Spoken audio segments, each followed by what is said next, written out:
Alors aujourd'hui, j'ai l'honneur de m'adresser à une grande dame de la littérature érotique, une grande dame de l'érotisme, Françoise Ray. Bonjour.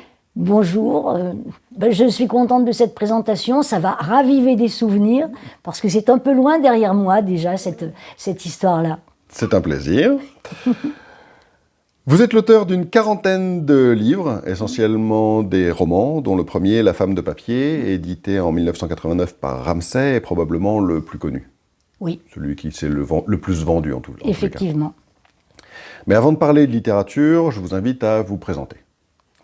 Alors que dire les choses les plus importantes pour moi dans la présentation de mon personnage, je vais avoir 73 ans dans 3 mois. Je suis grand-mère, c'est très important pour moi, de 7 petits-enfants, 6 grands gaillards, dont le dernier a 16 ans, l'aîné a 23 ans, et la toute petite dernière, enfin une fille, a 2 ans, et c'est le soleil de mon automne. Voilà, c'est la personne et la chose qui me préoccupe le plus en ce moment, c'est elle. C'est vraiment une découverte merveilleuse et c'est un miracle. D'ailleurs, depuis sa naissance, je l'appelle mon petit Jésus. J'habite dans une région magnifique, le Beaujolais, où j'ai atterri par les hasards de l'éducation nationale, on pourra en parler. J'habite une maison qui ressemble un peu à une brocante, mais qui est vraiment mon univers, où j'entasse, je collectionne, je ne jette jamais rien, et même je récupère tout ce que les autres veulent jeter. J'y suis très bien, j'occupe chaque centimètre carré de cette immense demeure où je vis seule. Je suis veuve depuis 10 ans. Et je m'accommode de ce veuvage. Je trouve que c'est un état qui ne manque pas de charme. Alors vous m'avez fait le grand plaisir de me faire visiter cette maison qui est magnifique. Et effectivement, on sent bien la présence des petits-enfants, et en particulier de la petite dernière, oui. Ça m'a fait plaisir. J'ai aussi... l'enfance, c'est pour moi un sujet qui m'importe beaucoup et que je serai amené à traiter. Alors, je voudrais aussi ajouter, pour finir de présenter le personnage, que je suis à la retraite de cette fameuse éducation nationale depuis 1999. J'avais pris ma retraite d'une façon un peu anticipée, mais que j'ai été une enseignante extrêmement heureuse et épanouie. Et que ça a contribué à faire vraiment la majeure partie du bonheur de mon existence. D'accord. Ben, vos anciens élèves s'en souviendront. Mais ils s'en souviennent, de toute façon, je les croise souvent au village où j'habite et où ils habitent encore. Ils viennent toujours me saluer avec beaucoup de gentillesse. Ben, c'est magnifique ça. Une autre chose que je voulais vous demander, c'est Françoise Ray. Je me suis longtemps demandé si c'était un pseudonyme. Oui, alors c'est toute une histoire. Et alors histoire. Je vais vous laisser en parler parce que oui, c'est toute une histoire. C'est toute une histoire. Je m'appelle, de mon vrai nom, Françoise Ray, trait d'union, Roussillon. Abrégée en Françoise Ray par les professeurs de ma scolarité, etc. Quand je suis arrivée au collège du Bois-d'Ouin, où j'enseigne, il n'y a pas de mystère, je m'appelais toujours Françoise Ray Roussillon. J'habitais avec un homme à ce moment-là qui s'appelait Jean-Claude Lelon, et nous avions hébergé longtemps, d'ailleurs, mon frère, Patrick Ray Roussillon. Les gens du village ont pensé que j'étais l'épouse de Patrick, puisque je portais le même nom que lui, et que notre amant commun vivait avec nous. Déjà ça, c'était très drôle. Bien. Un jour, tout de même, la situation a évolué, mon frère est parti, et j'ai épousé Jean-Claude, pour des raisons bassement matérielles, parce qu'il me disait qu'il n'arrivait pas à avoir son rapprochement. Il était aussi dans l'éducation nationale. Donc, je fais part de ce mariage à mon administration, sans rien exiger, sans rien demander. C'est tout, je l'ai mis au courant. Et j'entre dans ma classe à la rentrée suivant ce mariage, c'était le 22 juillet, c'est bientôt l'anniversaire, et les gosses, tout contents, me saluent « Bonjour Madame Lelon ». Et je fais la gueule, je dis « Mais pourquoi vous m'appelez comme ça ?»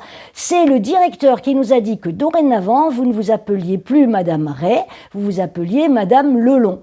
Et j'étais déçue, sidérée, mécontente, mais je n'ai pas osé, devant les enfants, désavouer le chef d'établissement. Et du coup, depuis ce moment-là, la rentrée 70, je suis connue dans le village, parmi tous mes anciens élèves, leurs parents, etc., comme étant Madame Lelon. Mais c'est ça le pseudonyme, c'est le nom de mon mari.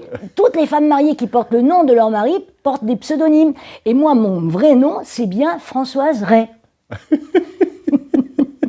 Alors, ça, c'est une façon de présenter les choses qui se comprend très bien, mais qu'en même temps, on n'entend jamais. Mais voilà, bon, laissez-moi jouir de cette originalité.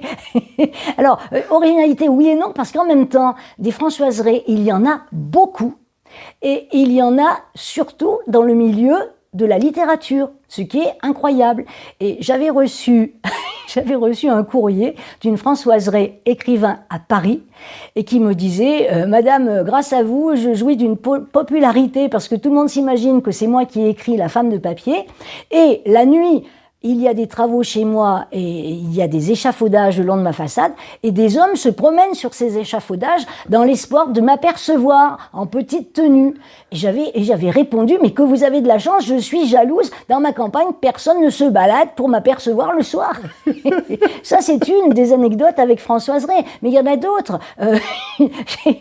Il y en a une c'est peut-être la même, qui a écrit par exemple des romans d'aventure comme Crash au Mont Blanc ou je ne sais quoi. Rien à voir avec ma littérature. C'est d'elle dont j'ai entendu parler. Voilà, oui. Et je me rappelle un jour à un salon du livre, un gamin est venu avec Crash au Mont Blanc, son livre, pour le faire dédicacer. Et je lui ai dit, mais mon petit bonhomme, c'est pas moi qui ai écrit ça. Et j'avais un collègue écrivain à côté de moi, je me rappelle plus qui c'était, qui me dit, mais signe-le quand même, fais-lui plaisir. Voilà, ça c'est une anecdote. Et une autre fois, je me trouve au Théâtre des Célestins, dont à l'époque, la directrice, la directrice s'appelait Françoise Ray. Je crois bien que c'était le Théâtre des Célestins, où on était à une remise de prix littéraire. Et elle parlait avec des gens qui lui disaient, alors c'est toi qui as écrit La femme de papier. Et elle disait, oui, mais je voudrais pas que ça se sache, etc. J'étais juste à côté d'elle. Et j'ai quand même mis mon grain de sel en disant, mais si vous voulez, ça ne se saura pas davantage parce que c'est moi qui l'ai écrit. C'est marrant ça. Ah, c'est drôle, oui. Oui. C'est drôle. Ouais. Et il y en a des tas d'autres. Pourquoi est-ce qu'elle a dit ça d'ailleurs? Peut-être parce qu'on lui disait souvent et puis que finalement ça l'a saoulée. Mais peut-être aussi que ça lui faisait plaisir qu'on pense que, ouais. Voilà, mais je sais pas. Peut-être bien. Elle aurait pu en avoir honte et là j'avais l'impression que ça la rendait plutôt fiérotte, voilà. Ouais. Bah, il y avait des raisons, hein. D'abord, le livre s'est très bien vendu. Oui. Et puis c'est un beau livre, hein. Enfin, très clairement. Mais effectivement, est-ce que c'était aussi bien assumé l'érotisme à ce moment-là? Pas sûr. Je sais pas. Alors, on va parler de littérature érotique en particulier, mais avant ça, j'aimerais que vous nous parliez de votre vie, de votre parcours, en fait, parce que j'aime bien replacer l'écriture dans son contexte. Oui. Et votre contexte, quelque part, c'est votre vie maintenant, hein. Vous avez eu un parcours et puis il y a eu pas mal de choses que vous avez vécues qui sont quand même assez significatives et qui vont expliquer ensuite votre intérêt pour la littérature érotique. Donc, je vous laisse en parler. Tout à fait. Je vais me lancer. Effectivement, la genèse de cette littérature érotique que j'ai pratiquée pendant de nombreuses années, elle est totalement imbriquée dans mon éducation, dans mon enfance. Ça commence toute petite, hein, je suis née en 1951, et je me rappelle, le premier souvenir un peu sexuel que j'ai, c'est que je vois mon père nu. Et je dis « Oh, une banane !» Et à partir de ce moment-là, il est allé rapporter la chose à ma mère sans sourire. Et à partir de ce moment-là, plus jamais il ne s'est montré nu devant moi. Il était même plutôt constipé, quoi. Voilà. Ouais. Vous aviez quel âge à ce moment-là? J'avais 2-3 ans. Ouais. Voilà.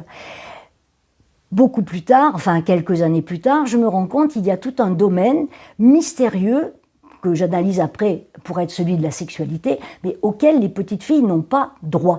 Elles n'ont pas le droit de poser des questions, elles n'ont pas le droit de s'interroger. On leur répond, tu comprendras plus tard, c'est pas de ton âge. Bon, et en même temps, quelque part, je sens que ce domaine-là, cette sexualité, que je ne nomme pas encore comme ça, elle est omniprésente dans la tête des grands, des adultes. Ma grand-mère vient dormir à la maison, ma grand-mère paternelle, elle dort dans mon lit, hein, j'ai un lit 2 places, et le soir, elle se déshabille. Et je la regarde se déshabiller parce que c'est fascinant, parce qu'elle a un corset avec des agrafes, etc. Et je trouve que c'est un numéro formidable. Mais ça, dans ma tête de petite fille, ça n'a rien de sexuel, d'érotique, etc. C'est juste une curiosité ethnique. Et le lendemain, elle dit à mon père, elle est vicieuse. Elle est vicieuse parce qu'elle me regarde me déshabiller. Et donc mon père me gronde. Et je me dis, il y a quelque chose de poisseux là, il y a un mystère que bon. Mon père fait très attention à mes stations au cabinet, il ne veut pas que je m'enferme, il ouvre brutalement la porte pour voir ce que j'y fais, il débusque la moindre de mes questions, le moindre de mes intérêts. Un jour à table, mes parents parlent de la voisine, ma mère dit elle est enceinte, en baissant la voix. Et moi j'entends, et je dis qu'est-ce que ça veut dire enceinte? Tais-toi, ça veut dire malade. Et on n'en parle pas. Donc je n'ai aucune notion de ce que c'est que la sexualité d'une façon générale. Et même j'ai eu un petit frère, La jupe de ma mère s'est conséquemment arrondie, on ne m'a rien expliqué. Un jour, mes parents sont partis acheter le petit frère à la clinique. C'était l'éducation des années 50-60. Là, je vous arrête quand même. Ils vous ont dit qu'ils étaient allés acheter le petit frère à Oui, on la clinique. achetait le petit frère, donc ils l'ont acheté. Et après, je suis allée voir ce petit frère tout nouvellement acheté. L'acquisition était dans un berceau et voilà, bon. Ah oui, c'est quand même très violent comme façon de ne pas aborder le sujet. C'était mon éducation sexuelle. À l'école, j'arrive, alors au collège, j'ai quelques aperçus. J'ai fréquenté un établissement grenoblois où collège et lycée étaient dans la même structure. Et nous avions une bibliothèque extrêmement bien garnie. Et tous les livres étaient estampillés de pastilles de couleur selon notre âge, et donc ça définissait ceux auxquels on avait droit. Et nous, les 6e, 5e, c'était la pastille verte, après il y avait les pastilles oranges, et puis il y avait les pastilles rouges pour les grandes. Et moi, j'étais très intéressée par les pastilles rouges, mais par curiosité littéraire, parce que j'étais très littéraire. Et je m'étais arrangée avec des copines, des grandes filles, pour qu'elles me sortent ces bouquins-là. Et c'est ainsi que j'ai découvert, alors que j'avais l'âge du collège, la 4e par exemple, j'ai découvert Colette, Claudine à l'école. Et j'ai découvert tout un univers extraordinaire, et qui correspondait en même temps à une grave crise personnelle que j'étais en train de vivre, qui était la crise de l'éveil de ma sexualité, parce que j'avais des rêves érotiques, donc mettons j'avais 12 ans, 13 ans, j'avais des rêves érotiques, mais chaque fois c'était avec des copines. Je les caressais et je me réveillais dans un état de trouble infini, un trouble plaisant parce que ça avait été très agréable, et en même temps un trouble terriblement douloureux parce que je me croyais monstrueuse.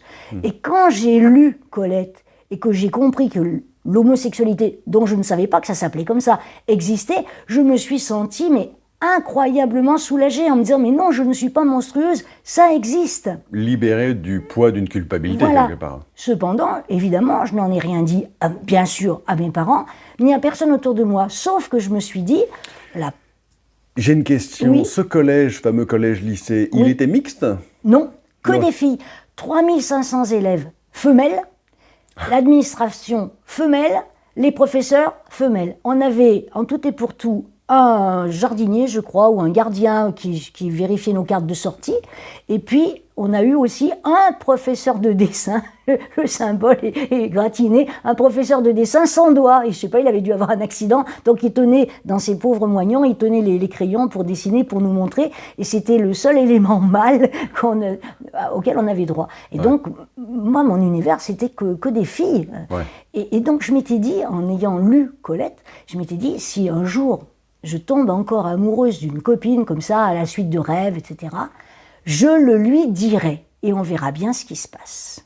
Et alors là on a vu, là, ça c'est, il y a eu tout un chamboulement dans ma vie parce que j'ai rencontré une fille qui m'avait pas fait flasher et dont je n'ai jamais rêvé la nuit.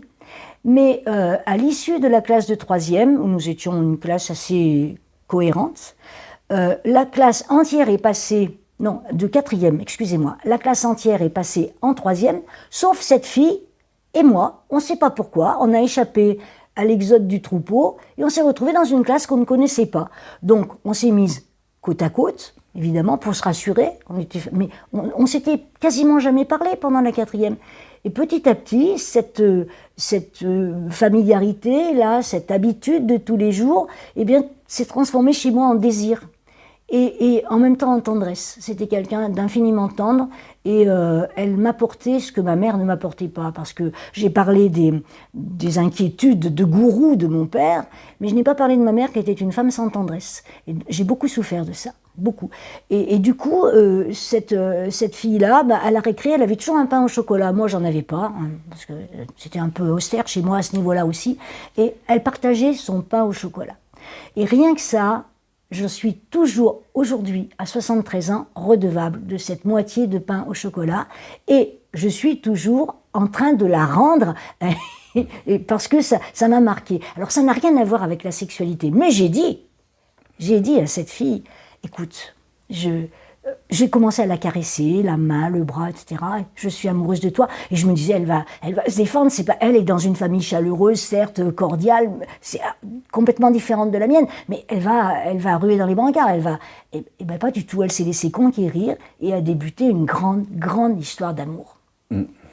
dont bien sûr j'ai tu toute l'affaire à mes parents, mais mon père s'en est rendu compte quand même. Et là, ça a été douloureux pour moi parce que j'ai senti il me jugeait, il était dans la réprobation, et pire, il était dans l'inquiétude.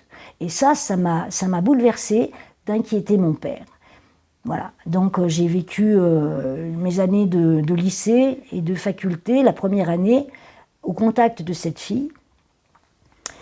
Mon père est mort brutalement, sans que j'ai pu l'approcher d'une quelconque façon intime, lui dire écoute, voilà, je suis triste parce que je vis quelque chose, je ne sais pas si c'est bien, je sais que tu trouves ça mal, je sais que ça t'inquiète. J'ai jamais pu lui parler, il est mort vous n'avez comme ça. jamais pu vous expliquer. Jamais, il est mort là-dessus. Moi, le lendemain de sa mort, j'ai passé un concours extrêmement important dont j'étais sûre que je le raterais, et en fait, je l'ai réussi, brillamment même, et ce concours était très intéressant parce qu'il me payait le reste de mes études jusqu'au CAPES et me donnait déjà l'acquis de l'écrit du CAPES.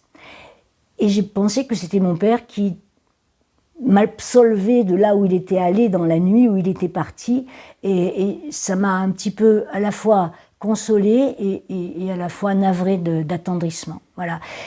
J'ai gagné de l'argent tous les mois grâce à ce concours, et j'ai pu quitter ma mère grâce à ce concours parce que la situation devenait intenable. Le domicile maternel était pestilentiel. Elle était folle de jalousie vis-à-vis de mon amie de l'époque. C'était une mégère acariâtre, et j'ai fui. Et je me suis mise à vivre avec cette amie, et nous avons vécu maritalement, ça s'appelle comme ça, pendant quelques années. Vous étiez en concubinage. Nous étions en concubinage. Alors, les copines que nous avions étaient au courant. Souvent, les jeunes, on leur disait, il y avait des regards un peu, parfois un peu surpris, parfois un peu amusés, quelquefois un peu dédaigneux. Oh, mais c'est des amusettes de filles, vous savez pas ce que c'est que les garçons, c'est pour ça, quoi, etc. J'avais un cousin, lui, qui était très méprisant, très, très méchant, très, très pet sec à l'égard de nos mœurs.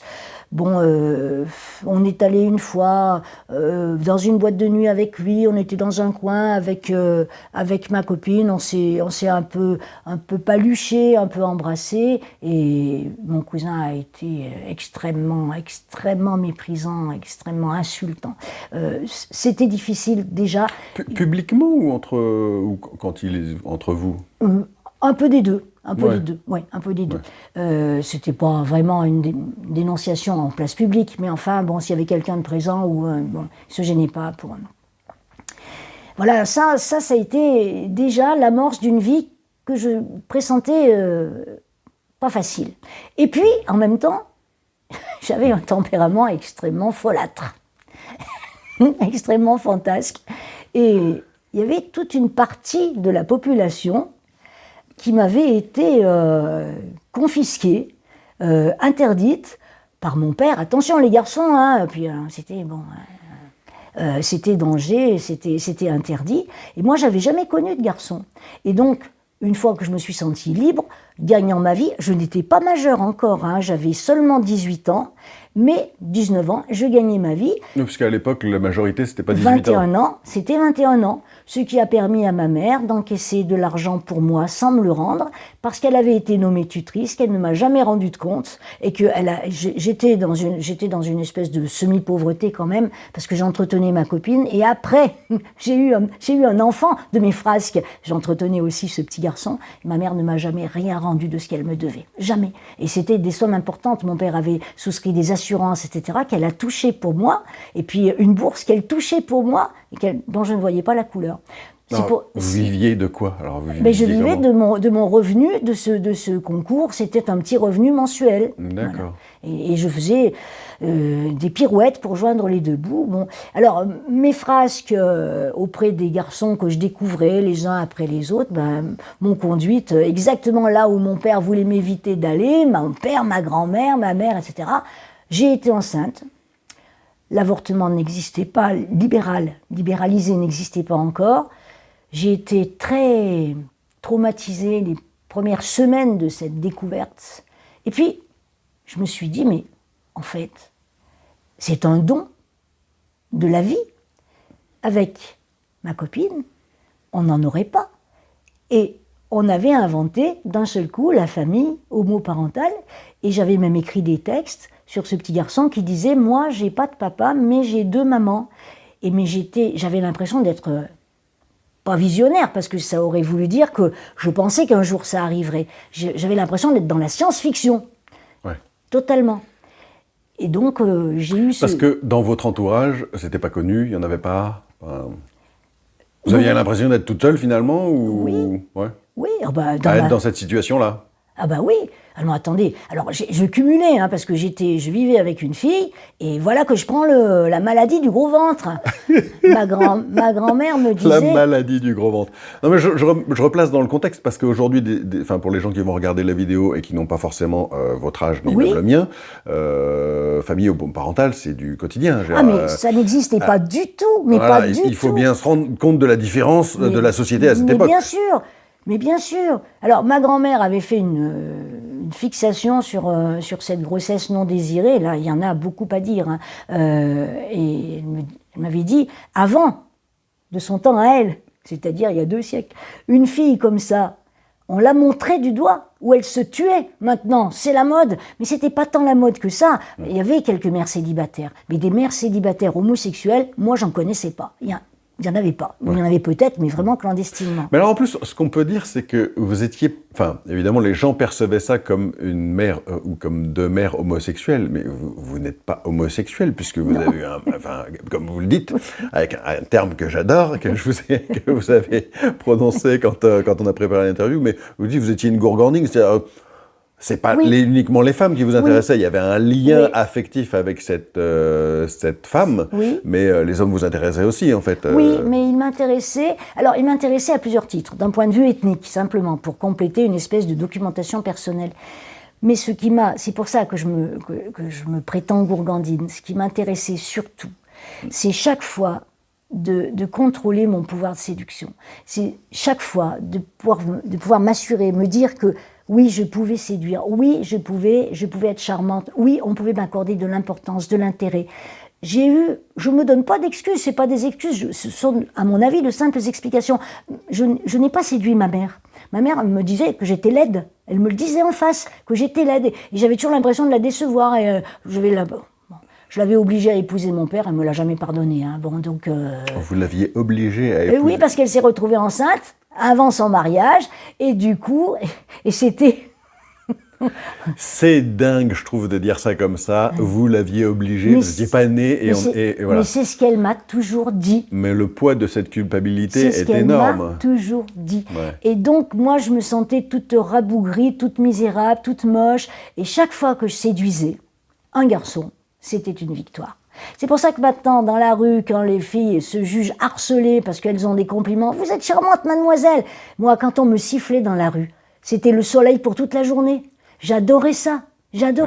C'était une bouffée de plénitude, d'enthousiasme qui confortait mon ego, qui me faisait du bien à ma propre estime. Je ne sais pas si les gens peuvent comprendre ça à l'heure actuelle. En tout cas, vous l'expliquez bien. Mais je vous assure que c'était comme ça. Et j'aimais séduire. Et pendant très longtemps et toute ma vie, j'ai été cette gourgandine. Et j'ai eu des aventures, énormément d'aventures. Et je peux dire que ça n'est jamais l'attrait purement sexuel, l'attrait du plaisir qui m'a guidée. C'est toujours l'attrait de ce pouvoir qu'on a sur l'autre de le séduire. Et c'était enivrant. Et ça m'a passé parce que maintenant, j'en ai plus besoin, parce que maintenant, je suis bien comme je suis. Je suis contente de moi, de mes valeurs. Je suis pas dans le narcissisme, je vois bien mes défauts, physiques, moraux, mais c'est bon, je me suis acceptée. Mais vous vous rendez compte de ce chemin? Il m'a fallu à peu près 65 ans pour en arriver là, parce que ça fait un petit moment que j'ai un peu lâché l'affaire, voilà, des aventures, de l'écriture, etc. Parce que l'écriture érotique aussi, c'est une façon de séduire. Oui. Et c'est Bah, comme on va en parler, Oui. notamment avec la femme de papier. Voilà. Mais oui, donc dans votre parcours, on a la sensation qu'effectivement, une partie des raisons qui vous amènent à séduire, beaucoup, Oui, bah, c'est le manque d'amour voilà. familial, Voilà. maternel en particulier. Exactement, exactement. Alors il y a aussi une partie charnelle, le plaisir. Je l'ai découvert d'une façon solitaire, pareil, avec une énorme culpabilité, en me disant mais qu'est-ce qui m'arrive? Qu'est-ce qui m'arrive? Et après ce plaisir, j'en étais devenue addict. Et je savais bien que mon père m'avait dit attention, hein, il y a des manies qui rendent sourds, qui font baver, qui rendent tuberculeux. Non. Je vous jure que c'est vrai. Mais moi, j'y croyais. Je me sentais en danger tous les jours. Chaque fois que je me caressais, je me disais, ça y est, c'est bon, quoi, j'ai fait un pas de plus vers la tombe. Non, c'est un poids terrible. Ah bah oui. C'est un poids terrible. Et alors, ce poids a été quand même soulagé par quelques découvertes qui m'ont... Alors, je vous ai parlé de Colette quant à l'homosexualité. J'ai découvert aussi l'érotisme et la pornographie, un peu par hasard. J'ai une copine qui une copine d'immeuble, même pas de collège, elle n'était pas scolaire du tout, c'était une fille qui vivait dans un milieu socioculturel assez pauvre. Mais un jour, elle me donne un jeu, elle me prête un jeu de photos porno. Le choc. Mais le choc que ça a initié en moi, mais c'est quelque chose de terrible. Je me disais, mais parce que j'étais infiniment pudique et honteuse de mes pulsions, de mon corps, etc. Et je me disais, mais comment on peut se donner un spectacle comme ça? À la fois, j'étais attirée et à la fois complètement répugnée. Je n'arrêtais pas de regarder ces photos. C'était un ébahissement à la fois délicieux et monstrueux. Alors, il y a eu ce choc-là. Et puis, un peu plus tard, un choc littéraire. Un copain m'a prêté l'histoire de l'œil de Georges Bataille. Et alors c'est là le déclic. C'est que je me suis dit, mais ça existe. Il y a des mots pour dire ce qu'on ressent. Le plaisir existe, la recherche du plaisir existe. Et les mots les plus triviaux, mais sont savoureux. Et il y a des gens qui les manipulent. Et ça, la littérature, ça m'a ébahi, mais ça m'a incendié beaucoup plus que les photos encore. Et je me suis dit, si un jour j'avais ce pouvoir d'émouvoir à ce point le lecteur, parce qu'il y a des livres qui vous font pleurer, des livres très émouvants, vous pleurez tout seul, ou éclater de rire parfois, mais des livres qui vous font désirer le plaisir charnel, j'en connaissais pas. Et j'ai connu ça grâce à Bataille, à ce copain qui m'a prêté. Et j'ai enfoui ça au fond de moi, en me disant, non mais jamais j'oserais faire une chose pareille. C'est monstrueusement audacieux, mais c'est magnifique, quoi. Et c'est là, peut-être que tout a vraiment commencé, que l'écrivain érotique a été ensemencé. Ouais. Vous le lisez à quel âge Eh bien, j'étais déjà grande, hein, j'avais déjà 16 ans, quoi. Ouais, Ouais. Bataille. Parce qu'en fait, la question que je me posais, c'est, vous l'avez découvert avec les pastilles rouges? Non, c'était par le biais d'un copain, donc lui, rien D'accord. à voir avec le lycée des Eaux Claires Bah à oui, Grenoble. forcément, oui. Quand j'ai lu ça, j'étais mais ravie.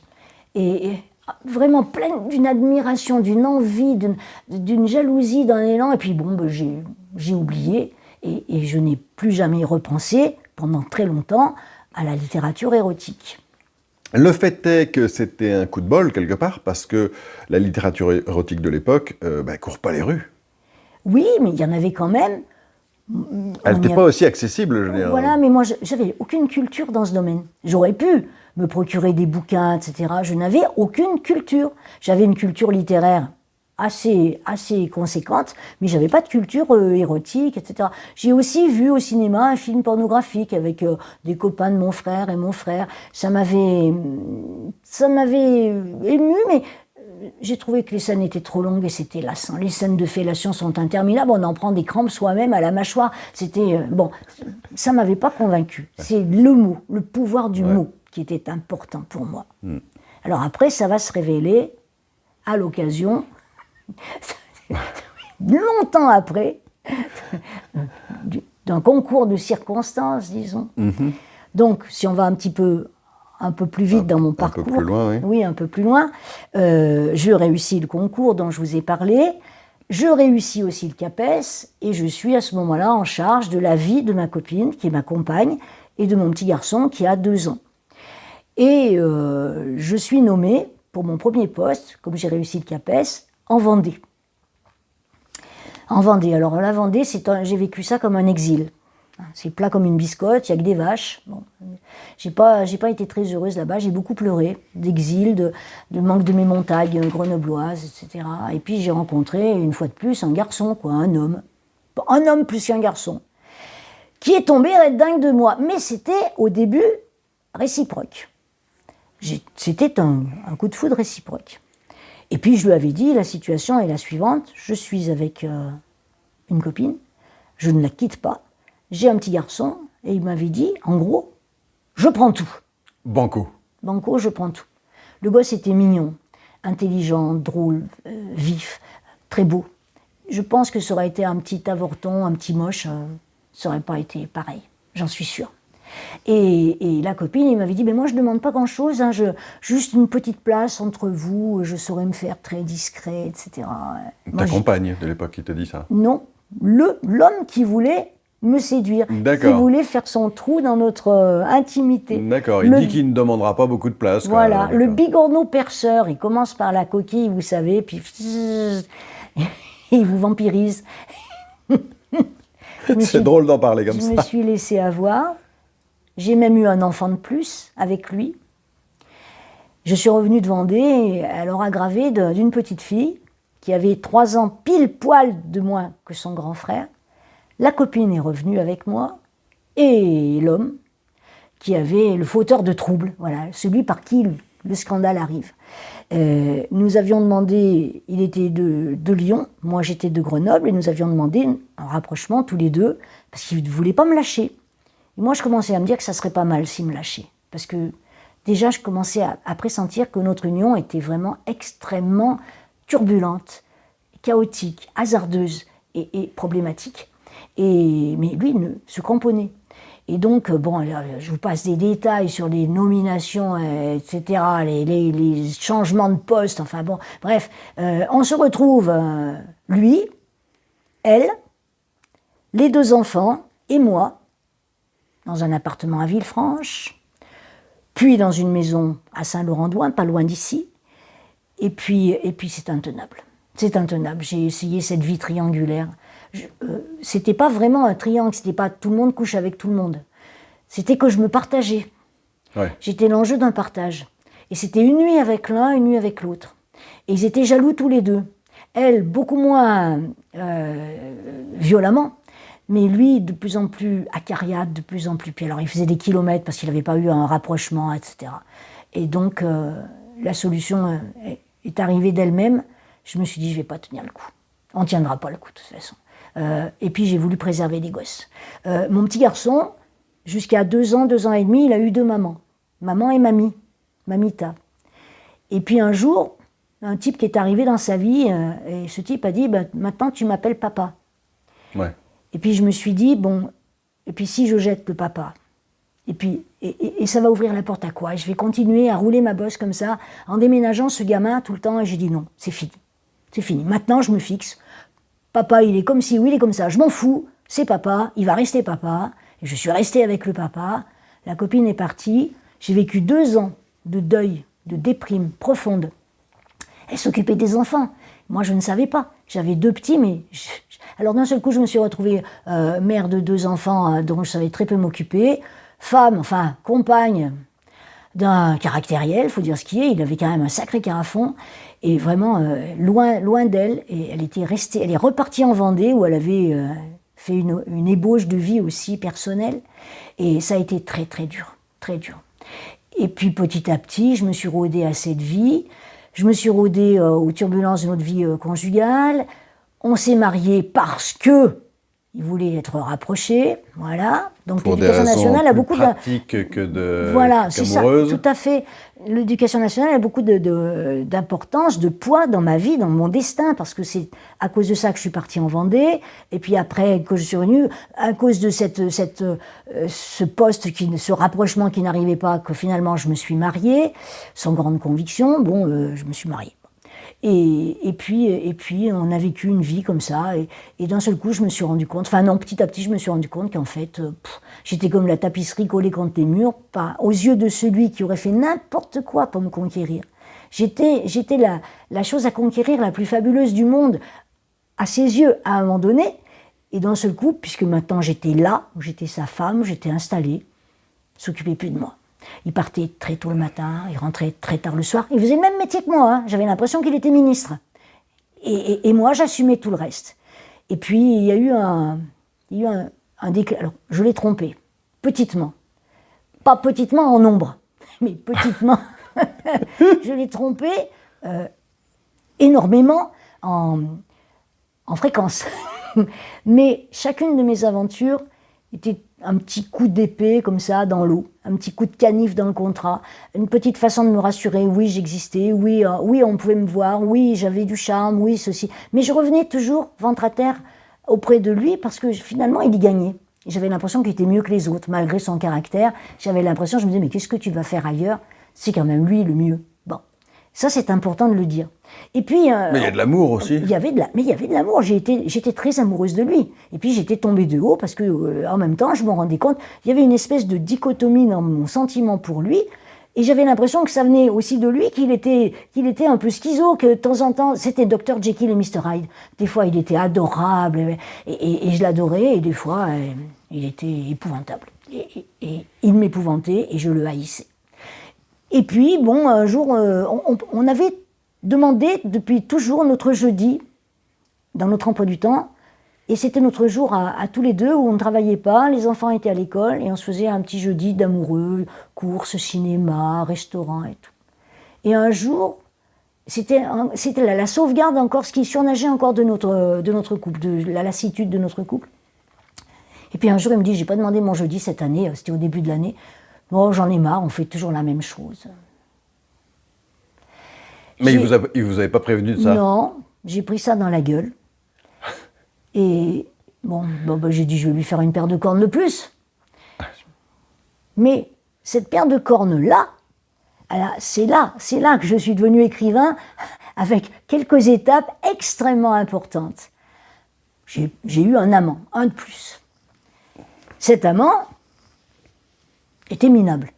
Pas physiquement, j'étais amoureuse de lui, c'était un beau cow-boy. Mais au point de vue... il n'avait pas le talent attendu. Ouais, voilà. Puis en fait, je m'en foutais un peu. Je l'avais séduit, puis c'était bon comme les autres. Mais lui aussi s'est accroché. Lui aussi, il a fait le bigorneau perceur. Moins que le précédent, parce qu'il était marié, heureusement. Il avait des enfants. Mais il me disait, mais je vais m'appliquer, ça va être bien, la prochaine fois, tu verras, etc. Et il était vraiment... Et c'était flatteur. Il était motivé sexuellement parlant. Oui. Au moins. Et puis j'avais l'impression que de me conquérir, ça le flattait. Donc, par ricochet, ça me flattait aussi. Et du coup, je voyais bien qu'il était pas de mon monde. Alors, je dis ça sans aucun mépris. Hein, j'avais beaucoup d'admiration pour lui, mais il n'était pas littéraire. Il n'était pas intello. Et un jour, je lui dis, mais est-ce que tu lis? Et il me dit, oh, je lis L'Équipe. C'est pas de la grande littérature? Non, mais il était très drôle, c'était un peu Belmondo, vous voyez, un peu le genre de personne. Ouais. Avec un charisme. Oui, je l'adorais. Et je lui dis, mais si je t'écrivais un texte, moi, tu le lirais, mais ça dépend ce que c'est. Il était sincère. Hein. Je lui dis, mais une lettre, tu vois, une lettre un peu... Oh, ben il me dit, essaye toujours. Et là, j'ai commencé mon premier jeudi de liberté littéraire. C'est-à-dire que là, j'ai beaucoup plus trompé mon mari en écrivant qu'en allant galopiner à droite à gauche. Et j'ai commencé à écrire une lettre. Et en essayant de me souvenir de ce qui m'avait fait frémir chez Bataille. C'est-à-dire que la première lettre que je fais pour cet amant magnifique, je me viole à chaque mot. Je me dis, mais c'est pas possible d'écrire ça. Et puis en même temps, je me dis, c'est ça qu'il faut écrire. Plus ça te coûte, plus c'est ça qu'il faut écrire. Et j'écris au crayon à papier, et je gomme pour qu'il n'y ait pas de rature, que ce soit net. J'ai une jolie petite écriture à l'époque. Et j'écris cette lettre, et le lendemain, j'arrive au collège, parce qu'il travaillait au collège avec moi, et je donne cette lettre à mon amant. Et il a les yeux qui brillent, et je lui dis, tu la lis? Non, tu la lis pas devant moi. Et toute la journée, j'ai été dans une gêne, une honte terrible, en me disant, mon Dieu, il est en train de lire ce ramassis, mais qu'est-ce qu'il va en penser? C'est horrible. Et le lendemain encore, il me rend la lettre. Et je me dis, ah, t'es foutu là. Et il me dit, écoute, Je ne l'ai pas jetée, elle est trop belle. Je ne peux pas la garder, hein, ça me compromettrait. Mais elle est vraiment trop belle. C'est un mode d'emploi. Et j'ai pris la pétoche parce qu'elle était très audacieuse et j'ai dit non, c'est pas un mode d'emploi, je vais t'en faire une autre. Et de jeudi en jeudi, j'ai écrit des lettres, de plus en plus loufoques, de plus en plus dévergondées. Il en était même arrivé, lui, à me donner des sujets. Et j'aimais à la fois respecter les sujets et les trahir assez pour le surprendre.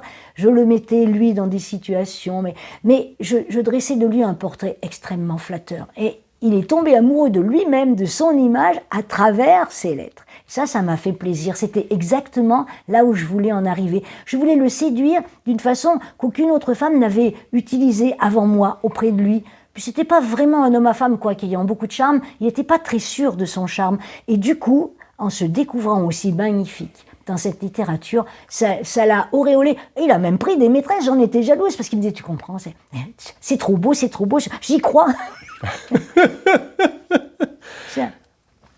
Mais l'histoire n'est pas finie. Je ne suis encore pas écrivain, car pour être écrivain, il faut être publié. Hein. Tout le monde est écrivain à sa façon. Mais il faut être publié. J'envisageais pas du tout de publier toutes ces lettres. Et je les avais toutes, il me les avait toutes rendues. Et puis un jour, scène avec mon mari et tout. Toujours les mêmes scènes, tu me regardes plus, tu t'en fous de moi, tu me demandes, tu rentres le soir, il y en a que pour tout ce que tu as fait, tous tes soucis, tu me demandes jamais ce que j'ai fait de mes journées. Le jeudi, tu me laisses toute seule toute la journée, tu te demandes jamais ce que je fais. Le jeudi, tu me demandes pas. J'ai quelqu'un. Réponse, tu parles. Tu dis ça, c'est pas vrai, je te crois pas, c'est pas possible. C'est vexant, hein. Ton mari, ouais. Votre mari, ouais. vous dit ça. C'est vexant, et tu dis ça pour me faire réagir, c'est pas possible. Ah, c'est pas possible. Eh ben tiens, voilà ce que j'ai écrit pour lui à longueur de jeudi. Tiens, regarde. Et je lui donne le paquet de lettres. Il faut savoir que mon mari m'avait dit au cours de notre vie, tu n'as pas de vocabulaire. Entendre vocabulaire sexuel. Ouais. C'est vrai que je formalisais peu, Il lit tout ça la nuit. Le lendemain matin, il était vert de rage. Il m'a balancé les lettres en disant, je vais te dire, j'ai tout lu, je vais te dire ce que j'en pense. C'est un ramassis de merde. Tu montrerais ça à un éditeur, il te rirait au nez. J'ai dit, ah, on va voir. Et c'est lui qui m'a consacré écrivain, avec ce défi-là. Ouais. Voilà. Il y en a eu des défis. Je me suis mise au défi pour écrire ce genre de truc. Bon, mon amant m'a mise un peu au défi, parce qu'après, il me donnait des sujets, etc. Mais c'est mon mari qui m'a mise au défi. Ne pensez pas que ça irait si loin. J'ai envoyé tout ce paquet, ce manuscrit, que j'ai tapé moi-même sur une vieille machine à écrire. C'était plein de ratures, c'était minable, mais le texte existait. Je l'ai envoyé à Régine Deforges. Son fils, Frank Spengler, était lecteur chez elle à ce moment-là, et il m'a téléphoné. Et il m'a dit, le texte, c'est vous qui avez écrit ça? Ben, je dis oui. Ah, c'est une écriture masculine, me dit-il. Je dis, mais pourquoi les hommes écrivent avec leur pénis? Enfin, il y a quelque chose. Et il me dit, non, mais j'ai jamais lu ça d'une femme. Enfin, écoutez, on va le prendre. Hein. Régine va le prendre. Et puis, au bout d'un très long moment,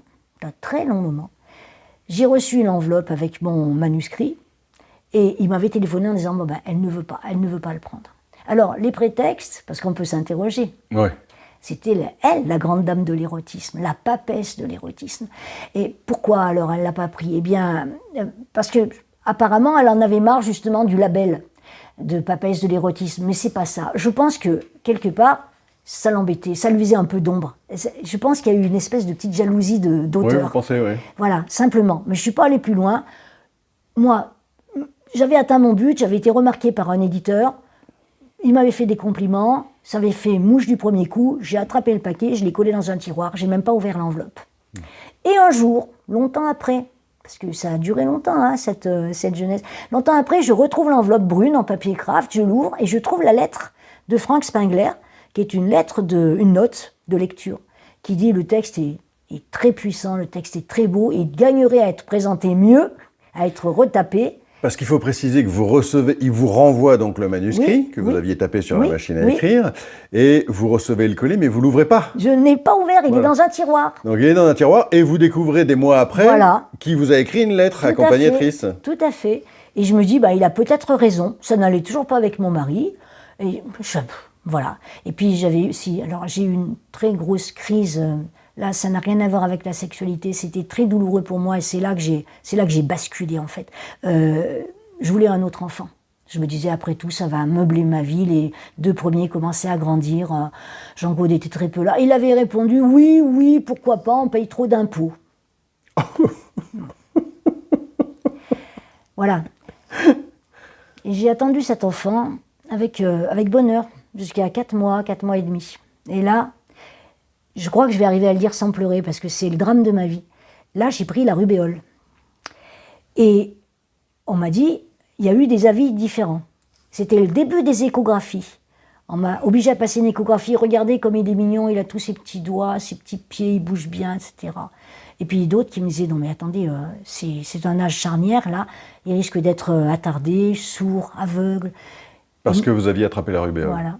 Et mon mari m'a dit, mon mari ne me touchait plus le ventre, il s'approchait plus de moi dans le lit, il m'avait dit, de toute façon, même si on me prouve que c'était pas la rubéole, je n'en veux plus. Démerde-toi. C'est monstrueux. Ouais. C'est monstrueux. Et c'est pour ça que maintenant je me sens autorisée. J'ai toujours une envie de vengeance, une envie de dire voilà, ce que tu m'as fait, ça ne se fait pas. C'est pas possible, c'est monstrueux. Et moi, je t'ai fait des cornes, moi j'ai galopiné à droite à gauche, mais une plaie pareille, jamais j'aurais pu l'imposer à qui que ce soit. Moi, j'ai demandé des expériences, des tests. On est allé chez Mérieux, au laboratoire Mérieux. Et le temps que les anticorps apparaissent, il s'est passé encore 3 semaines. L'enfant bougeait dans mon ventre. J'avais un petit ventre rond et tout. Et je suis rentrée à l'hôpital et j'ai eu une expérience de mort imminente parce que j'ai failli rester sur la table. Ils m'ont endormi, ils m'ont fait un curetage, etc. Je me suis vidée de mon sang. Et je suis rentrée chez moi. Mon mari, le lendemain, n'est même pas venu me chercher à l'hôpital. Il m'a dit, j'ai mon travail, hein, tu connais, je ne peux pas être tout le temps absent, etc. Il m'a envoyé son frère pour me sortir. C'était au mois de juin, il faisait beau, comme aujourd'hui. Je suis rentrée dans notre maison vide, les enfants étaient à l'école, mon mari était à son travail. Je me suis retrouvée toute vide, à tous les sens du terme. Et là, ma vie a basculé. Je me suis dit, alors là, maintenant, il peut arriver n'importe quoi. Et donc, c'est à partir de ce moment-là que j'ai eu vraiment envie de percer avec ma littérature, mais de percer, d'exister, de revendiquer, de dire, je vous emmerde, mais tous.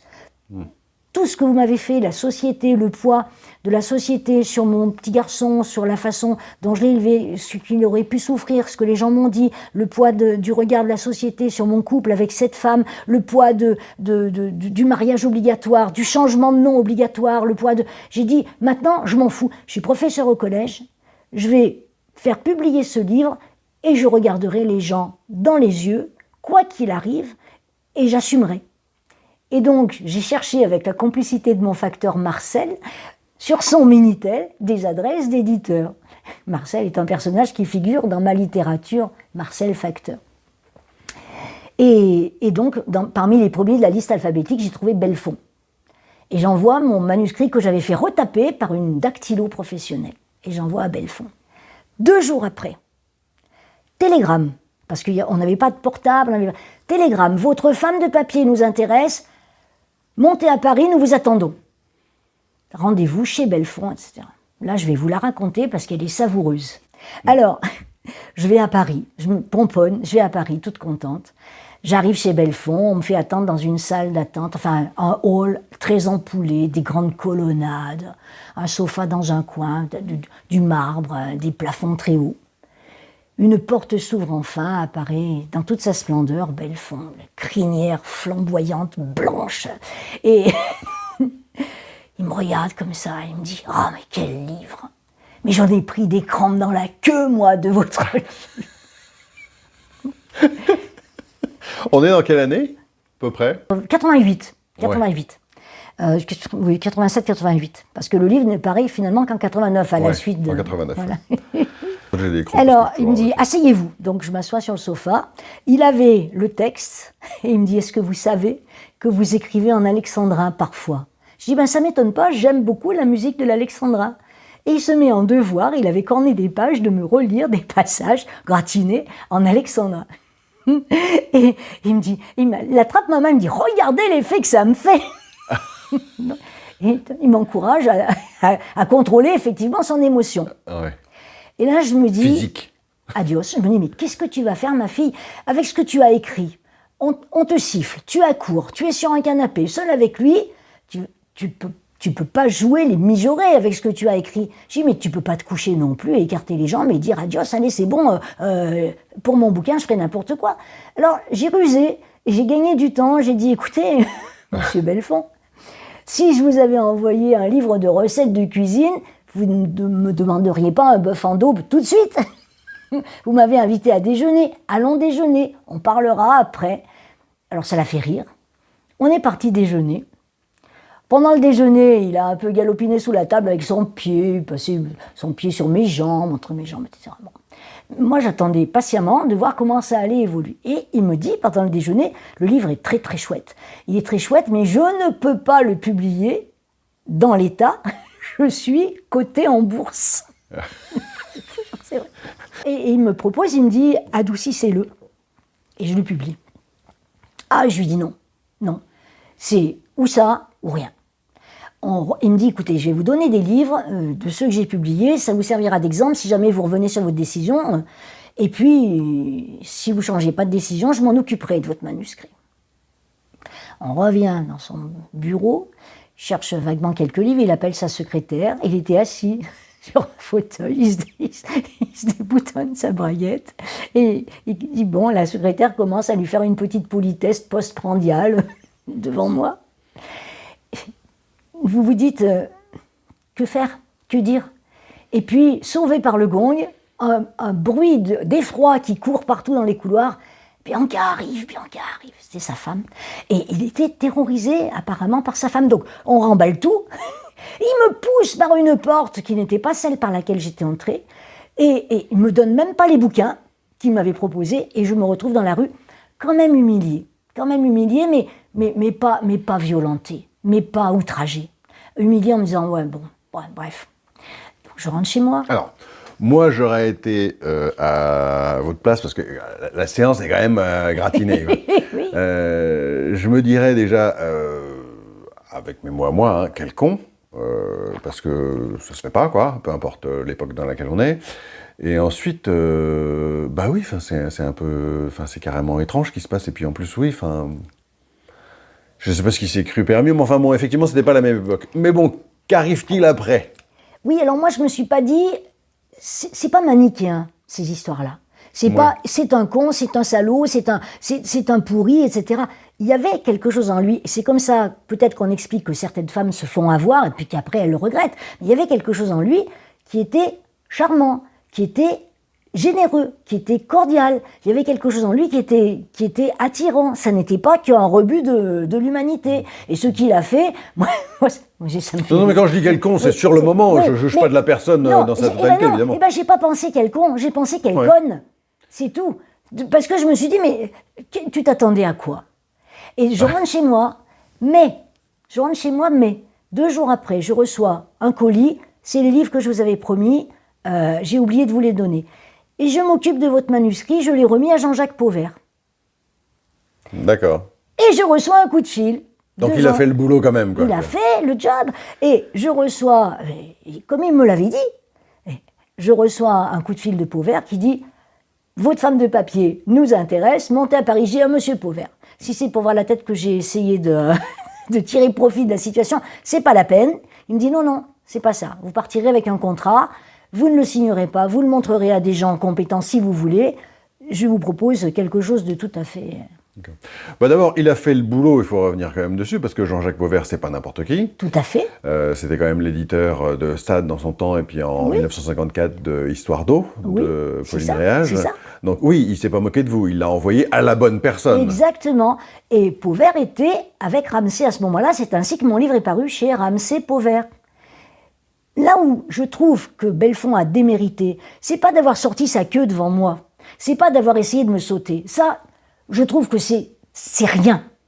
Là où il a démérité, vous allez voir comme j'accorde de l'importance à des petits détails de savoir-vivre, c'est qu'il m'a téléphoné quand mon livre est paru, et moi je lui avais envoyé une lettre en lui disant « Je vous remercie, monsieur Belfond ». Et c'était une lettre sincère, c'était pas de la courtisanerie. « Je vous remercie de vous être occupé de mon manuscrit, votre démarche a porté ses fruits, je suis contente, il va apparaître, etc. » Lui, il m'appelle comme s'il n'avait jamais reçu la lettre, et il me dit « J'ai appris que le livre allait paraître, et me dites donc, vous me devez une fière chandelle, vous devriez m'inviter à déjeuner, ça mériterait bien ça. » Je lui dis « Mais je vous ai envoyé une lettre pour vous remercier. » Non, je ne l'ai jamais reçue. Et là, c'est là que j'ai trouvé qu'il était goujat. C'est là. Parce qu'il a dû la recevoir, la lettre. Et ça ne se fait pas, ça, de dire « Dites donc, dites-moi merci, invitez-moi à manger. » Ça ne se fait pas. Peu importe qu'il ait reçu la lettre ou pas, oui, non, mais ça ne se fait pas. De toute façon, ça ne se fait pas. Qu'il ait reçu la lettre ou pas, ça ne se fait pas. Et vous voyez comme mon âme est dévoyée, j'accorde plus d'importance à ça qu'à ces démonstrations quand j'étais dans son bureau, dans son fief. Je crois que je suis très... J'ai pas de morale sexuelle. J'en ai pas assez. Par rapport au regard actuel, je n'en ai pas assez. Pour moi, le corps n'est pas un sanctuaire. Voilà. En fait, je peux pas abonder dans le sens de ce que vous dites. Enfin, c'est un échange, oui, cette interview aussi, oui. mais je sais pas pourquoi il faudrait avoir une morale sexuelle quelque part. Effectivement, je suis de votre avis. Il se comporte comme un goujat en vous disant que vous auriez dû me remercier. Oui, voilà, c'est ça. Mais alors, il y a des... Maintenant... Quand bien même je peux comprendre si effectivement il n'a pas eu la lettre, qu'il aurait pu se dire, bah tiens, elle aurait pu m'envoyer un petit message pour me dire que ça a porté ses fruits, ça se réclame pas, de toute façon. Mais tout à fait. Je vous dis, ces galopinades, ça me laisse un souvenir amusé, et ça me laisse aussi, malgré tout, un souvenir plein de gratitude, parce que c'est un peu grâce à lui que je suis entrée dans cette littérature. Voilà. Ouais. Voilà. Donc ça, c'est la porte d'entrée. C'était un peu long, l'accès, mais après, ça m'a ouvert des portes incroyables. Incroyables. Et la première réaction des journalistes autour de moi, parce que j'ai eu beaucoup de presse, le livre a eu un énorme succès sur le moment et il continue à avoir du succès. Et c'est celui de toute ma littérature qui continue à me rapporter encore quelques picaillons de droits d'auteur, c'est lui.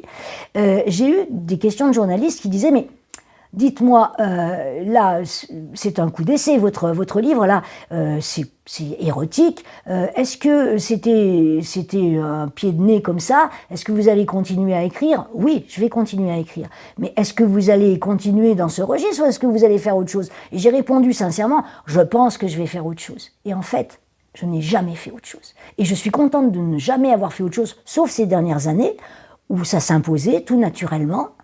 Ménopause littéraire, mais en même temps, bon, oui, le désir de faire d'autres choses, parce que j'écris parallèlement des tas de trucs. Je suis écrivain public bénévole, je fais des textes de circonstances pour des tas d'événements à des tas de gens, et j'adore ça, et ça n'a rien à voir avec la littérature érotique. Mais j'ai écrit des livres érotiques pour les faire publier, parce que c'était une espèce de vengeance contre le corset de mon enfance, le puritanisme dont j'avais souffert. Je voulais ouvrir les mentalités. C'est grandiloquent, c'est ambitieux, mais en même temps c'est vrai. On me donnait des tribunes, on me donnait des micros, et je pouvais dire oui, je suis professeur, oui, je suis un professeur respecté. Les gosses savent ce que j'écris. On peut faire les deux. Il n'y a pas de honte à ça. Ce n'est que du fantasme, ce n'est que de la littérature. Ce sont des mots, et des mots reconnus comme ayant une certaine valeur. J'ai eu Ex Libris tout de suite à la sortie du livre. L'émission de télé. L'émission, Ex Libris. Il me garde pour la fin, le dessert. Hein. C'est du direct. Et évidemment, il me dit, mais alors dites donc, vous êtes professeur dans un collège, mais vous n'avez pas peur que les parents d'élèves vous voient, découvrent ce que vous faites, etc. Je dis, mais non, non seulement j'ai pas peur, mais je suis très contente parce que être à votre émission, c'est un gage de qualité. Vous êtes en train de mettre une bonne note à ma copie. Et donc, à partir de là, il m'a interviewé, voilà, gentiment. Sérieusement. Ouais. Sérieusement, voilà. Et le lendemain, j'étais chez Jean-Marc Stricker au direct de France Inter, au 13h, et l'interview était d'une très belle teneur, d'une très haute teneur. Et on a toujours considéré, et je dis ça sans vanité, c'est pas ma vanité, mais c'est ma gloire, c'est mon honneur. On a toujours considéré que j'écrivais bien, même pour écrire des trucs qui étaient pornographiques, voilà. Alors moi, je l'ai lu, La femme de papier. Oui. J'ai été surpris, parce que maintenant on va parler un peu littérature, Oui. j'ai été surpris à plus d'un titre. D'abord, effectivement, oui. Moi, j'ai trouvé à titre personnel, pour ce que mon avis vaut, que c'est très bien écrit. Oui. Et puis aussi, j'ai trouvé que ce livre était d'une modernité aujourd'hui en 2024 qui m'a surpris quelque part. Parce qu'on m'avait toujours parlé de la femme de papier en me disant tout ce que j'avais toujours entendu, mais même dans les articles qu'on peut trouver sur Internet, des articles de journaux, peu importe, en parlant de littérature érotique. Mais dans l'érotisme, il y a beaucoup de différence entre un livre érotique et un autre. Enfin, je veux dire, Tout à fait. moi, je m'étais imaginé, en plus Tout à ça fait. sort dans les années en 89, moi je m'étais imaginé Emmanuel, quoi, grosso Oui, modo. oui. Et en fait, je lis La femme de papier, je découvre quelque chose de très moderne dans le sens où ça va assez loin. On dirait aujourd'hui qu'il y a même une petite partie mignonne de zoophilie, il y a un petit chaton dans ce texte. Oui. Et je m'y attendais pas du tout, en fait, par rapport à ce qu'on m'avait Oui, dit de ce oui, livre-là. ouais. Et voilà, ça m'a... voilà, je me suis dit, ouais, ben, j'ai bien fait de le lire. Ben, j'ai fait ma propre littérature érotique parce que je vous ai parlé de ma découverte de Bataille qui était une découverte inouïe, mais après j'ai quand même essayé de me documenter sur la littérature érotique dite féminine. Et donc j'ai lu par exemple Anaïs Nin. J'ai trouvé ça mièvre, j'ai trouvé ça cucu. J'ai lu aussi Histoire d'eau, que j'ai trouvé ça, oui, c'est pas mon univers, je sais pas, j'ai trouvé ça un peu enfantin. Emmanuel, mièvre aussi. Et j'avais envie d'écrire un truc, mais qui soit percutant, quoi, qui soit vraiment moi. N'oublions pas que c'était aussi une entreprise servile pour plaire à mon amant, mais que j'y brossais aussi en même temps une femme qui n'était, comme disait Colette, on croit que je fais mon portrait, patience, ce n'est que mon modèle. Et je me voyais aussi à travers ces lignes, tel que je n'étais pas toujours quand même, il faut dire ce qui est. Et donc j'ai fait une espèce de couple fantasmatique qui est passé comme ça dans mon imaginaire, mais j'ai fabriqué ma littérature érotique avec des accès de pornographie que je revendique parce que les gens ont peur de ce mot. Ils s'imaginent que la pornographie, c'est un vilain mot. Alors que ça n'est pas du tout un vilain mot, que j'ai beaucoup réfléchi à la question parce que vous pensez bien que toutes ces années qui viennent de s'écouler, on m'a beaucoup interrogé et on a cru beaucoup me satisfaire, me flatter, me plaire, m'encenser en me disant « Ah mais vous, ce que vous faites, ça n'est pas de la pornographie, c'est de l'érotisme. » À quoi j'ai répondu « Mais bien sûr que si, il y a de la pornographie. Oui. Et Très clairement. le professeur de français que je suis essaye d'expliquer que l'érotisme est un complément circonstanciel de but et la pornographie est éventuellement un complément circonstanciel de moyen. C'est-à-dire que la pornographie est au service de l'érotisme, oui ou non. On peut être réfractaire à la pornographie et du coup ça n'érotise pas. On peut aimer ça et du coup ça érotise. Pourquoi les gens regardent des films porno? Pour s'érotiser. J'ai fait un podcast avec Marissa Rachel que je vais interviewer cet après-midi sur la différence entre érotisme et pornographie. Et une chose qui rebute les gens quand on parle de pornographie, c'est qu'ils s'imaginent que c'est vulgaire. C'est ça. Mais la notion de vulgarité, elle est propre à chacun. Tout à fait. Et effectivement, si on n'est pas à l'aise avec les choses du sexe, on va très vite trouver ça vulgaire. Tout à fait. Alors, me suis documenté aussi sur les origines du mot. La pornographie, c'est faire une reproduction dans quelque art que ce soit de scènes sexuelles dans le but de choquer son lecteur. En quoi je conclus que si le lecteur n'est pas choqué, l'œuvre n'est pas pornographique. Si le lecteur est choqué, l'œuvre devient pornographique. C'est le lecteur qui rend l'auteur pornographe. Mais c'est pas pour autant que c'est moche et vulgaire. Si vous enlevez des œuvres pornographiques de tas de musées japonais, internationaux, etc., vous allez appauvrir les musées. C'est un art, la pornographie. Donc effectivement, souvent on a l'impression qu'on dit de la vulgaire pornographie. Donc il y en a une qui ne serait pas vulgaire. Alors, il y a une question que j'avais envie de vous poser, c'est un sujet sur lequel je me suis déjà un petit peu accroché avec certaines de mes consoeurs auteurs. Je pense à une en particulier, je ne vais pas la citer, je n'ai pas envie de l'embêter, puis d'ailleurs je l'apprécie bien au demeurant, c'est pas un souci, mais dans la mesure où vous étiez professeur de français, j'ai un rapport avec la langue française un peu contrarié. Je trouve que c'est une langue complexe inutilement, je parle de grammaire. D'accord. Et en plus, je croise beaucoup de consoeurs, de confrères moins, parce qu'il n'y a pas beaucoup d'hommes qui écrivent dans la littérature érotique, mais je croise beaucoup de consoeurs ou de personnes qui sont amoureux de la langue française, qui aiment les belles formulations, les beaux mots, etc. Et c'est vrai que c'est pas ma sensibilité, dans le sens où pour moi, un bon auteur, c'est avant tout quelqu'un qui a quelque chose à dire d'intéressant. D'accord ? Et de ce point de vue-là, vous ne pourrez pas me contredire. Non. Mais en même temps, c'est vrai que je peux comprendre cette appétence pour les belles formulations. Oui. Vous écriviez en alexandrin, on en parlait, donc j'aimerais bien avoir votre point de vue là, par rapport à ça, en fait. C'est vrai que moi, j'ai un peu de difficulté avec ma langue, la langue française, parce que, notamment à un moment, je fais corriger mon premier roman, je m'adresse à plusieurs correctrices professionnelles, et il y en a une qui a fait un test sur mon premier chapitre. Elle me sort des règles à un moment, je me dis, mais on est sur la planète Mars, là. Enfin, c'est tellement... il y a tellement d'exceptions dans notre langue que ça en devient quelque part, pour ma part, ridicule. J'aimerais bien avoir votre point de vue par rapport à ça. J'ai toujours aimé les difficultés de la langue française. C'était ma spécialité. J'ai regretté amèrement de ne pas avoir présenté d'agrégation de grammaire, car je pense que j'aurais eu des chances. J'aime toutes les subtilités. J'aime travailler la langue, j'aime observer les règles. Je n'aime pas que ces règles évoluent, changent, évoluent vers la facilité, vers la simplification. Ça m'énerve. Bon, pourquoi ? Parce que c'est ma petite pépite à moi, c'est ma petite gloire à moi. C'est mon éducation, c'était ma compétence, c'était mes performances. Mais ça n'empêche que dans mes bouquins, et j'aime ça, je bascule très souvent d'un texte d'une prose très ampoulée, très littéraire, très normée. Et d'un seul coup, c'est un peu comme quand on approche quelqu'un, qu'on entre en contact, et puis ça devient de plus en plus intime, et puis d'un seul coup, on perd la boule, on perd les pédales, et puis on se laisse aller.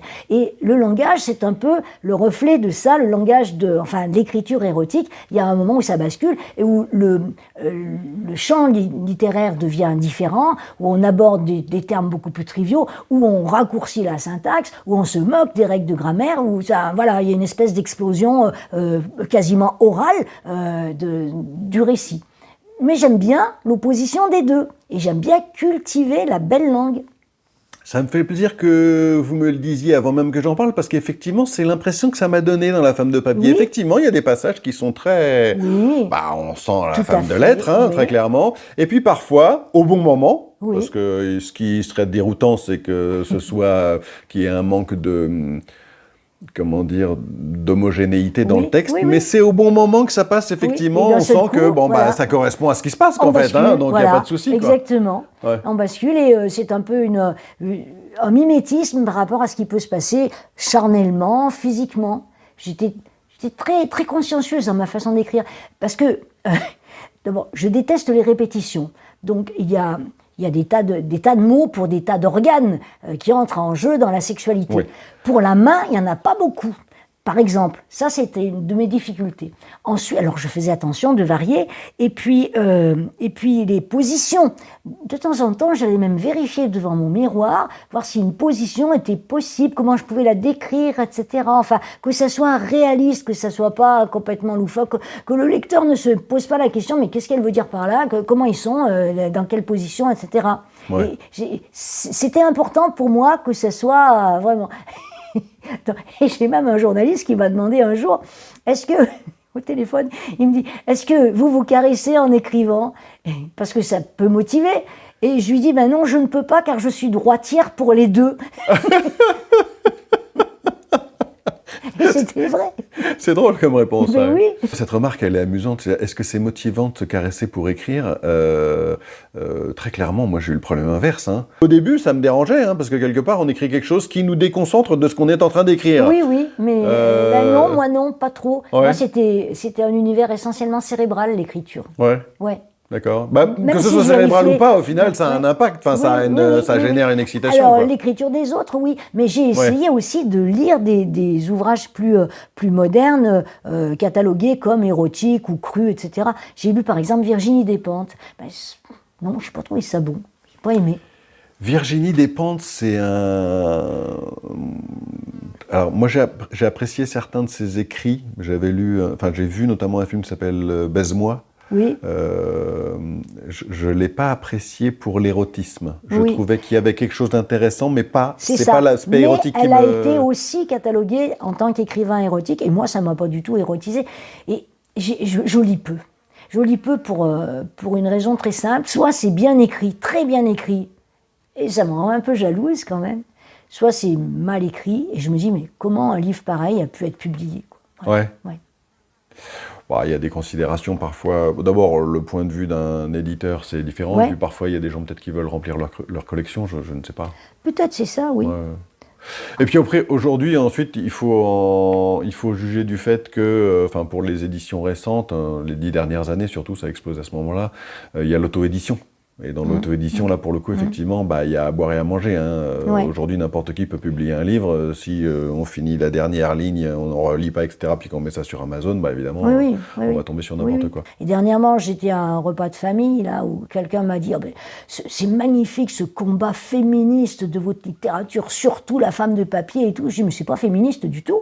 Je m'en foutais des femmes quand j'ai écrit ça. Moi, je pensais qu'à moi, la situation, à l'homme que je voulais séduire, mais c'est pas du tout un étendard brandi de féminisme. Ah oui, il pensait que vous aviez écrit ça comme si c'était un étendard. Oui, Non, voilà, pour clairement. revendiquer une liberté, etc. Oui, Mais c'était votre liberté à Voilà, vous. j'ai assuré ma liberté, je l'ai assumée, j'ai revendiqué, je l'ai affirmé, mais c'était pas du tout féministe, c'était pas un combat. Alors dans mes classes, oui, j'avais un combat féministe, je leur parlais beaucoup de Beauvoir, je leur montrais des trucs à la télé, des documentaires sur la place de la femme dans la société, dans le monde. D'accord, oui, ça, oui, mais ma littérature n'a rien à voir avec ça. Une des questions que je voulais vous poser, c'est avec les années, est-ce que vous avez constaté une évolution des mentalités par rapport au sexe, une évolution des mœurs? Oui, alors, et pas dans le bon sens d'ailleurs. Je reviens sur l'anecdote avec Belfond, et j'ai dit tout à l'heure, il y en a qui porteraient plainte.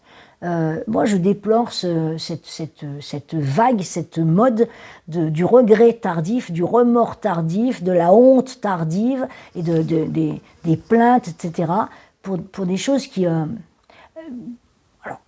je suis bien évidemment contre le viol, contre toute forme de contrainte. Mais je trouve que maintenant, il y a des abus dans l'autre sens. Dernièrement, l'abbé Pierre s'est vu être remis en question parce qu'il y a 7 bonnes femmes qui se sont mises à porter plainte contre lui. Et on a donné un exemple de leur plainte. Et il y en a une qui se plaignait de ce que l'abbé Pierre lui avait mis la main sur le sein. Une autre, il l'avait embrassée de force. Et il y a des gens qui défendent ces plaintes en disant les souffrances de ces victimes qu'elles ont gardées pendant des années. Mais on se moque de qui?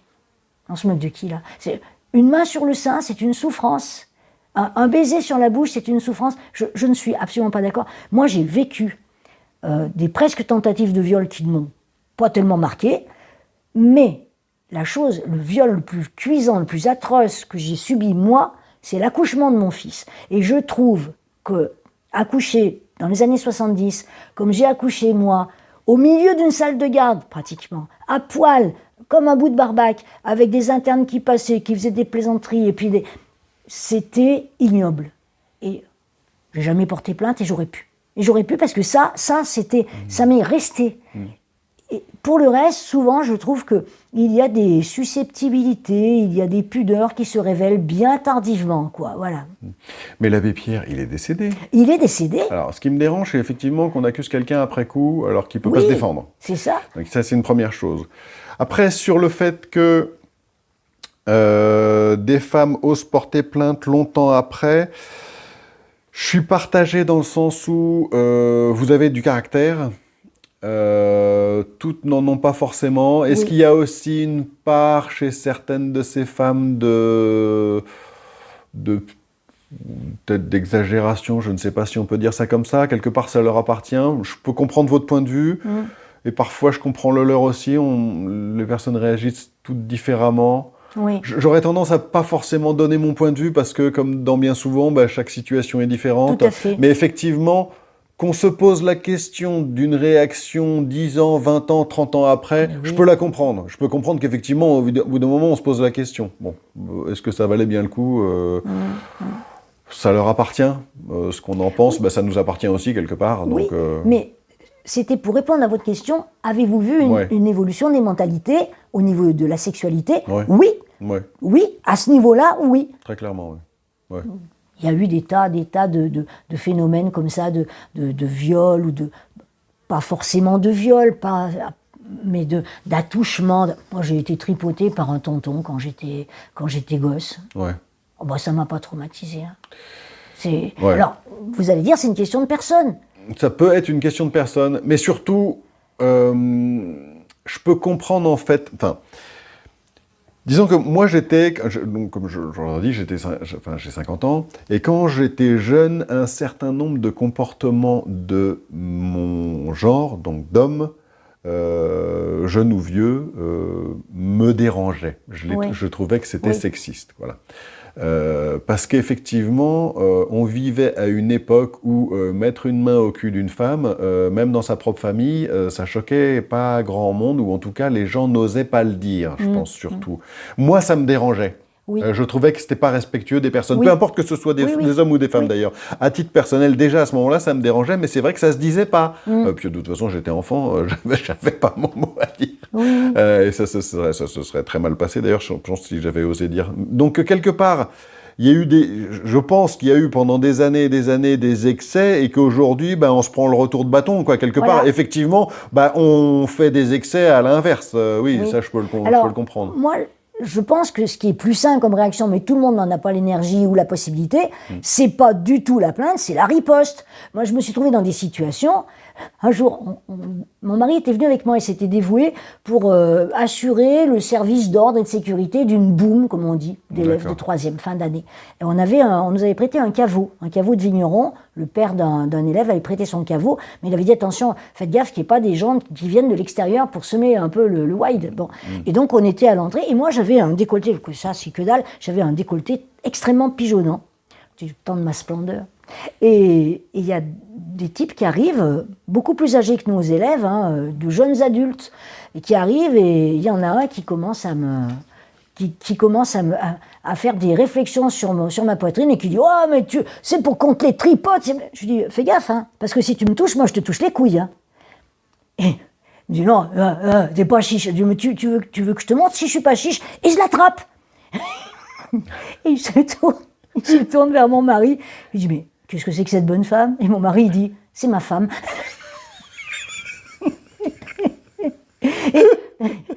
C'est drôle. Mais oui. Mais oui, effectivement, tout le monde n'a pas ce cran. Voilà. Enfin, toutes les femmes n'ont pas ce cran. D'ailleurs, toutes les femmes, les hommes n'auraient pas ce cran-là non plus, clairement. Et je sais qu'on parle souvent de harcèlement au travail et tout, mais moi je me souviens qu'au collège, j'étais facétieuse avec mes collègues masculins. Et souvent, on avait des petits canapés dans la salle de repos, la salle des professeurs. Je mettais ma main comme ça. C'était moi la harceleuse. Alors, souvent, ils avaient un sursaut de pudeur outragée ou d'indignation. Et ça me faisait trop rire, quoi. C'était marrant. C'était marrant. Forcément. On approche de la fin de cette interview, enfin on arrive à la fin de cette interview. J'aime bien demander à toutes les personnes que j'interviewe si elles voudraient aborder un autre sujet, s'il y a un thème qui vous intéresse en particulier, qu'on n'a pas encore évoqué. Il y a des millions de choses qui m'intéressent. Ma deuxième passion, à part la littérature érotique qui maintenant est derrière moi, comme vous l'aurez compris, c'est Noël. D'accord. L'univers que vous voyez ici, le décor est entièrement transformé à Noël. Je mets 3 semaines et je fais une complète transformation de la pièce. Je peux faire un petit plan sur la pièce. Alors, je fais un petit plan parce que cette pièce est magnifique, ça aurait valu un... Alors, je vais faire un léger petit tour là, sur la pièce pour qu'on voit cette pièce qui est quand même magnifique et qui n'est qu'une toute petite partie de la maison, et dans lequel vous avez amassé un nombre de bibelots impressionnant, avec une très très belle pièce. Je la trouve magnifique. Et alors pourquoi je vous parle de Noël? Parce que ça rejoint notre thème quand même qui nous rassemble aujourd'hui, c'est que j'ai fait un livre sur Noël, sur tous mes souvenirs d'enfance, de petite fille, d'adolescente, de Noël souvent massacrés. Mais j'aurais voulu que ce livre fût illustré avec des photos prises entièrement dans ma maison. Et il y a Et il y a de quoi faire. Il J'ai y a vu de la quoi maison, faire. elle est magnifique. Et ma fille, la seconde, la petite sœur que j'ai ramenée de Vendée, là, elle est très douée dans la mise en page, etc. Et elle m'a fabriqué, pour moi toute seule, non pas avouée à l'édition, mais pour moi toute seule, un recueil de toutes mes décorations, de mes pièces décorées, etc. Mais c'est beaucoup trop touffu, trapu, pour être publié. Et ça n'a quand même moins d'intérêt que s'il y a un texte pour étayer certaines de ces illustrations. Et je n'arrive pas à faire publier ce livre parce que mon éditeur régional qui m'a publié 2-3 trucs, bon bah c'est compliqué, il faut faire une maquette, il a eu des problèmes logistiques. Et je me dis, mais c'est mon souci du moment, comment je vais faire? Parce que je me suis dit à un moment donné, je ne pourrai plus faire cette décoration, je vais avancer en âge, et c'est vraiment un très gros boulot. Et j'avais l'impression que j'arrivais, j'étais un peu essoufflée. Mais avec la naissance de Mila, la petite dernière, déjà l'année dernière, je la trimballais dans toute la maison pour lui montrer les Pères Noël, etc. Et là, je me dis, non, mais j'ai encore un peu de jus, mais il faut quand même que je laisse une trace. Voilà. Donc en tout cas, je voulais vous remercier beaucoup pour m'avoir invité à venir vous interviewer chez vous. Eh bien moi, je vous remercie de votre écoute, parce que j'adore finalement raconter mon histoire comme montrer ma maison. Alors, il y a un auteur, je ne sais plus lequel, qui avait dit « Parler de soi, c'est faire l'amour ». C'est un peu ça. Bah, on a bien fait ça alors. Oui, c'était bien, je vous remercie. C'était un plaisir. Merci.